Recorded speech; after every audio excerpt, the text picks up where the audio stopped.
years on radio. First home studio I had to leave because they were putting windows in. I knew I'd have to leave it. So the studio I plan on going to, which is nearby in another house that I own, I start to go to it. They're trimming trees under my window from the neighbor's property. That was a blowout. So I said, okay, let's go to the other studio 2 miles away in another town. Can't go there. P&G's jackhammering the street, changing the telephone lines. They said, you're kidding me. So then my assistant says, okay, quick, let's run to the city. You have an apartment with a studio that you build. The wires are hot all the time. Cost me a fortune. I get to the apartment. I get there 10 a.m. The show starts at noon. Everything's fine. We test it. It's running beautiful. Fax is running. I go down. I go across to the, wherever it is, by the ferry terminal. I bypass the people defecating in the street, the wastrels on skateboards by the Embarcadero, the bums who should be in reform school, the potheads, the lunatics, the drug addicts. And with the normal people, I go in there and I go to the bakery, Acme, and I buy a loaf, an onion loaf. I try to give them a tip. They can't accept it. I don't know what that's about. I come from a place where you tip. I'm sorry, we can't accept it. That's a very California thing. They look like they're like brainwashed from a cult. I'm sorry, sir, we can't accept a tip, like I insulted them. All right, whatever. So I don't give them a tip. I go back to the apartment. It's now 11:20. The show starts at noon, right? As God is my witness, a jackhammer starts through the wall. I call the apartment management. I said, what is going on? They said, a pipe broke in a neighbor's apartment. They're drilling. I said, you're kidding me. So my heart's pounding. The show is in 35 minutes. So I call and email the program director at KSFO. And the guy is managing 8 stations. We reach him. He says, come on over. They move Mike out of the studio, which they share for the, I don't know what, production. We get in there within 10 minutes to go, and I do the show. Now, I want to ask you something. Would a normal man have done that? No. Would someone who had not been trained to survive no matter what's thrown at you put up with that? Another guy at my age, even half my age, would have said, you know what, today's not the day for radio. Let someone fill in, let him do a best of. I'm not going to kill myself, right or wrong? Anyone else would have said, I'm not going to do it. I can't do it. I did it. Why did I do it? Why did I continue to go? Why did I want to be on the air? Because my father taught me that you'll have adversity every step of the way in your life. No matter what field of endeavor you are in, there will always be impediments in your way. You're always going to have to overcome them. It's drilled into me. It's called a work ethic, something that these brats on the college campuses never learned. The work ethic. It's called, if you want to laugh at it, the Protestant work ethic. You don't hear it anymore, do you? That's also illegal now, the Protestant work ethic, instead of the un-Protestant hate ethic? Where are we? I blew through one stop set. There's only 8 minutes left in the whole hour, and I got to take a break in a half hour? Frightening. Where does my energy come from? It's otherworldly. All from a veal parmesan and a chicken leg? I'll be right back. Join the Savage Nation. Call now, 855-400-SAVAGE, 855-400-7282. Savage. Your Savage Nation is sponsored by SwissAmerica.com. It's the only company I trust for tangible assets, gold and silver. Call 800-BUI-COIN. Uncanny that I'm still on the radio after all these years. And wonderful at the same time. Somebody up there likes me, I hope. But here we are in the Savage Nation talking about all the things, all the issues of the day. It's called News Talk. When you think about it, what is radio? The field I am in is called News Talk, is what it really is. And we're talking about the news. We're talking about the clueless haters on campuses, the losers who shouldn't have been there to begin with, who are screaming about microaggression and this and that. They can't cut it. We used to say can't cut the mustard. It's that simple. When you think everyone could get into Annapolis in my day or West Point, they were elite schools. Now take a look at what's in Annapolis and West Point today. Go take a look at what they're putting in there. I don't even want to go there. It's unbelievable. How can anyone still fly a plane? I don't know. And land it on an aircraft carrier with the idiots running the Navy. Take a look at it. Used to be the best. Absolutely the best. Look at what they're putting in now. They know they can't fly the plane and land it on a carrier, so they make them in charge of the whole fleet. Where they don't have to do anything. So what do you want to talk about? John, KSFO, fire away. You got a minute or less. Go ahead, please. Yeah, Michael, hey, I've heard you talking about Michelle Obama and mentioning fascism, using that word kind of in the wrong way, in the sense that we've had fascism for the last several years through things like... Okay, I know. When I already heard the word kind of coming from your mouth, I know what I'm getting next. I know, kind of. Typical college boy. Well, why is she lecturing about women's rights in India like she comes from an oppressed background? You think she's an oppressed person, John? No, that's not my point at all. You could do with her. Oh, please. All right, pardon me. What is your point? Well, you used fascism the wrong way, and that's not what's going on in this insanity that's happening in the campuses. I agree with you. It's insanity, and these people are sniveling about all kinds of things. But fascism has been when AT&T is co-opted by the NSA to usurp our constitutional rights. Oh, well, you mean something that your boss Obama has ordered, correct? Yes, exactly. He is. Well, so we agree on something. But that's not how you use the term. But anyway, really what I wanted to talk about is all right, you just want to be picayune great, so you're a genius. What else? What else do we disagree on? This concept that's used by these fake labels like left, right, Republican, Democrat, conservative, liberal. All right, we know. I've talked about it for 20 years. Anything else is new. Have you read Government Zero? I'm sending you a copy, John. If you dare read it, get back to me after you've devoured it, because it's the most intellectually satisfying read of our generation. And you'll understand what I mean by Government Zero when you read it. And you'll understand that there is liberal fascism emanating from Michel and whatever his name is. Join the Savage Nation. Call now, 855-400-SAVAGE. Savage. Masculinity about it. Others don't. So I am suffering an illness. I've never disclosed it till today. It just popped out of me. I do have PRSD, which is post-radio stress disorder, which I suffer every night after the show. Ask my family if I'm making it up. And it comes out in different ways in different people. In my case, I overeat. I feel so good right now, I don't even understand why. I mean, I did something new today. Just before the show, I drank a gigantic cup of coffee, which I've done before, but this time I ate chocolate.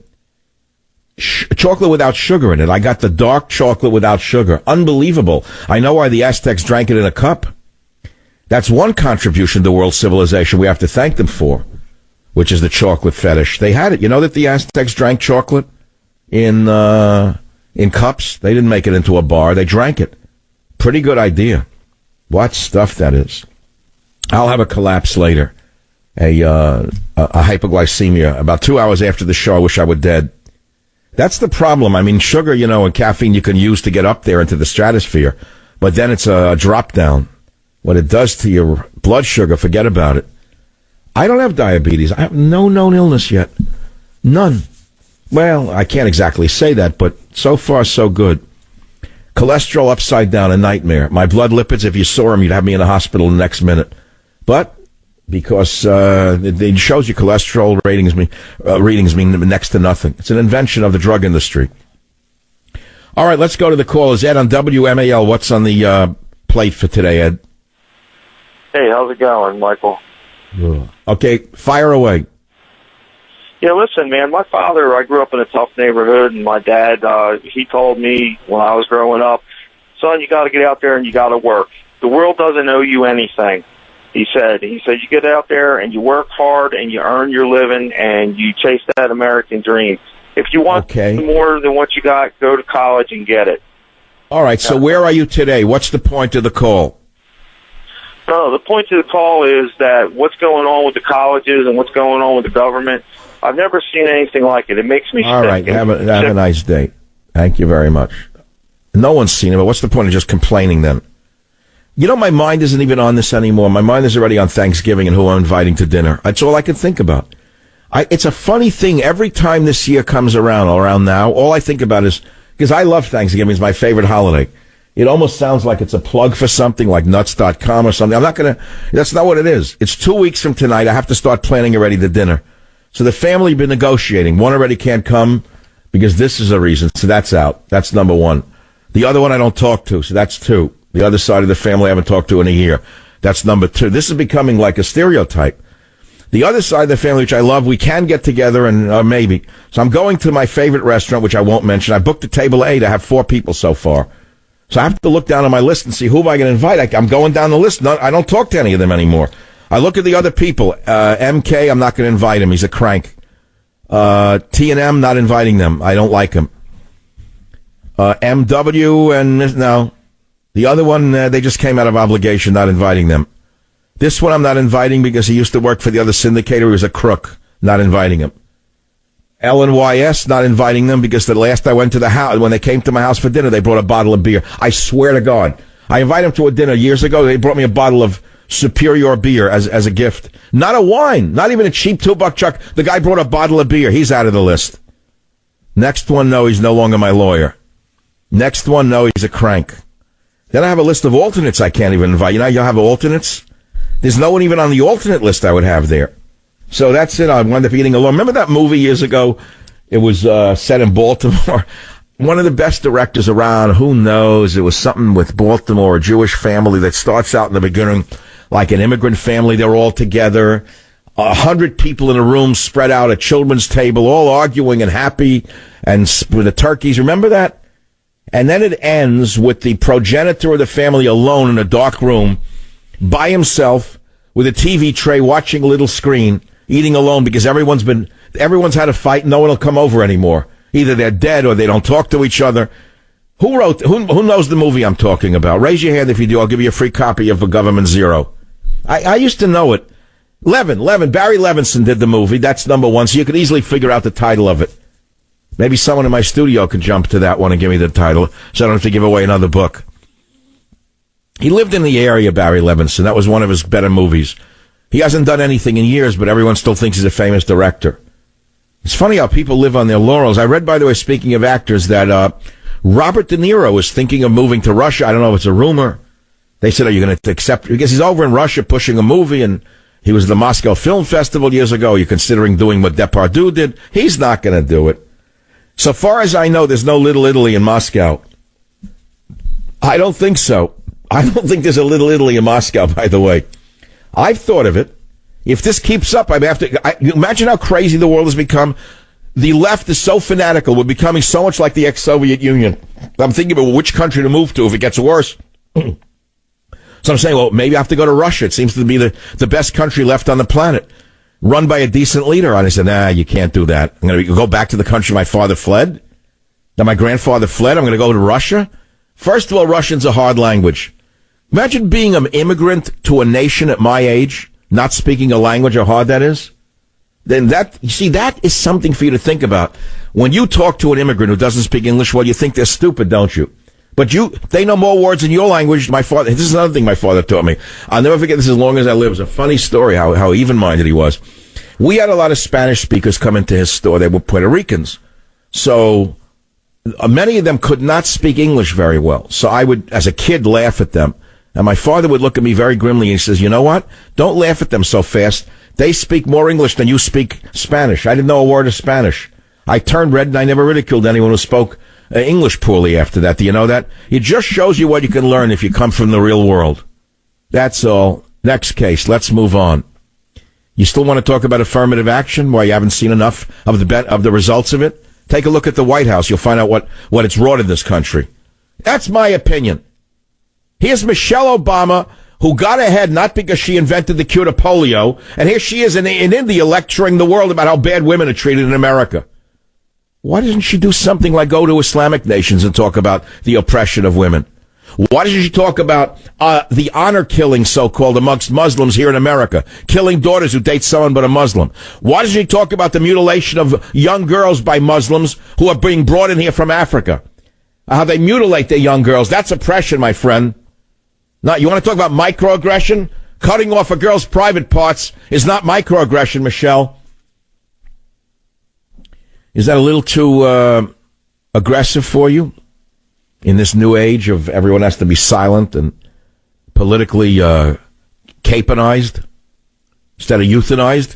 Politically correct means you've been intellectually euthanized. That's what it means. If you're worried about what you're going to say with every word you say, you've been euthanized already, mentally euthanized. Write it down. Someone else said it'd be on 18 websites the next second. I have no support in the media. I used to. I have WorldNet Daily. Once in a while, they throw me a bone on the Drudge Report. About once a year, I get it mentioned. But what's the difference? I like them all. What do you want me to talk about? The election? I am so bored of it already. And the debate, I couldn't even find it. Fox buried a Fox Business Channel. I had to go to the internet and say, where is the Republican debate tonight? It was somewhere on channel 9,215. And it wasn't that good. I talked about it the other day. It's enough already. Can't they